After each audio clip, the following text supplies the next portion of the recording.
Welcome back, folks.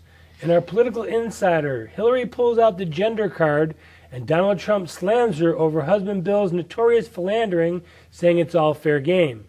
Is this a good move or a mistake for Mrs. Clinton? And now there's talk of a brokered convention amongst the Republicans. Maury, a lot of folks may not understand what a brokered convention means, what it spells out for the Republican Party. Just take us through a little bit of what that exactly means and how the shenanigans could backfire on the Republicans. Actually, the brokered convention came from the fact that as not that long ago, going back to 1952, when the Republicans were desperately trying to take the White House back, and the conservative Republicans wanted Robert Alonzo Taft. Well, the smart guys figured there was no way that he was going to be Adlai Stevenson, who was the nominee of the Democratic Party. So they decided to go into a private meeting room and smoke-filled? Smoke-filled lobby. And they came up to the decision that the Texas delegation should recount their numbers. And from backing Taft, they backed Eisenhower. And, of course, Eisenhower was a winner. They knew he would be. So basically, they took the delegates and they reshuffled it in a way to take it away from Taft. Exactly. So he got screwed by his own party. Yes, So absolutely. how does that relate to today? Because this is what the Republicans are talking about now. That means that if they don't get enough delegates to have a majority for Trump, because that's what it's going to be. For Trump, then it has to go to exactly what I said. It has to go to a private meeting of party elders and influentials, and they come up with a nominee. The Bushy, Karl Rove types. You got it. You just hit it right on the head. And so then what they basically do is they take the delegates away from Donald Trump and give it to whoever they want. Well, Jeb, Christie, a Rubio. broker convention means it's no longer a convention. It's a matter of choosing a party by the party elders or the party influentials. So you could get all 50 states and basically run away with the delegates, and if the Republican Party wants to take it from you, they can. Well, if they do that, that is the end of the GOP. I'll tell you right now. You want to know my opinion? Not now, because I obviously would be delighted to have Trump as a nominee. In the old days, that's the only way you could do it, because the average person didn't know any better. So you had to do what's good for them, because if you let it open to the and I think populace, that's the opening that's occurred.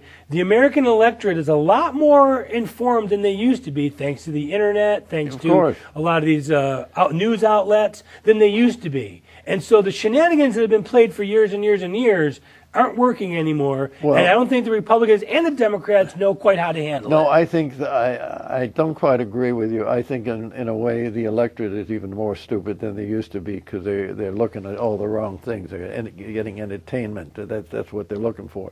I think what's happening is the fact that people are scared. They're not getting jobs. They know there's something dramatically wrong with this country, so they're looking for a leader. They're looking for a leader personality. That's why Trump is becoming the big person that he is. They're looking, this is natural to the human beings. They want, whether it was a Moses or it was, kings of England, anybody, of great patents. All the people want to be led. Jefferson said, a democracy only works when you have an educated electorate. I don't think we have an educated electorate. But I think that the people that do pay attention are a lot more informed than they have ever been. Totally agree with you on that, yes. I think as a whole, the electorate has gotten dumber because they're not paying attention. But the ones who do pay attention are a lot more aware of what's happening. They have much more available at their fingertips. Outlets, right. Sure. So Hillary makes this war on women speech against Donald Trump, and now she's bringing out her husband, the philanderer, big Bill. Mistake. You think that's a mistake? Oh, it's a big mistake. If it was anybody but Trump, I'd say it's probably a good idea. Because it'd be the game they've always played. Yeah. But all the rules are out the window now. The guy was a womanizer of the worst sort. And Hillary covered for him. And who was your friend, the guy that covered for him? Oh, Dick Morris? Yeah, Dick Morris. Remember they used to smoke a cigar after he had one of his little tete-a-tetes and so on? He'd be the greatest witness of all about how many women that Clinton played around with in the White House, of all places. And any decent woman would have divorced a man immediately for bringing shame and turpitude. She not only defended him, she went out and accused and went after the women that had been raped or sexually abused. And they said it was a right-wing conspiracy. Right. Now, if Bill Cosby is finished, why is Bill Clinton not finished? That shows you the hypocrisy right there. Well, of course it's hypocrisy, but Bill Clinton is a very, very clever operator. You know who was responsible for him becoming president? Ross Perot. Exactly. If you didn't have Ross Perot with 19 electoral votes, you would have had 19%, I think it was. And it's hard to remove a sitting president. I mean, that's not an easy thing to do. No, but it's also hard to have not only the dumbest thing, I think, was when they impeached him for his womanizing. You know, that's another thing. He was impeached because the turpitude that he exhibited in the White House. And he lost his law license in Arkansas. Exactly. So the thing is, what more proof do you want that the man actually was the worst kind of adulterer that you've ever seen at that level? And do you think if it was any other candidate that they would be willing to go up against Bill Clinton? Say a Cruz, a Rubio, a Christie? No. None of them. You know, first of all, this man not only has an intestinal fortitude, the courage to do what he thinks is the right thing to do. My first concern was maybe he was going a little too far. But, you know, when you go to the average person, they applaud this. They say, we finally got a guy who's telling it like it is. The other thing about Trump is that it's very difficult to find dirt on the guy. He's never smoked. He's never drank.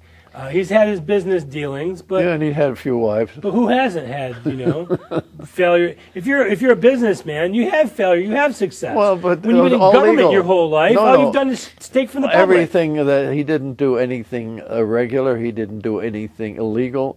He used legalities to create bankruptcies when he knew he couldn't run the business anymore. You know, in 1992, he didn't have any money at all. You know that? Yeah, I remember that. Is that what happens to America? We just basically declare bankruptcy and default and just start over? Well, that's too general. I would say there are certain laws that allow bankruptcy so that people don't get... So maybe we need Trump to be president. He's already been through a couple, 2 or 3 bankruptcies before. No, I think, you know, the people that put money in and are caught in the backbush of a bankruptcy don't like it. There's no question about it. I think our business laws in this country are still superior to any other country.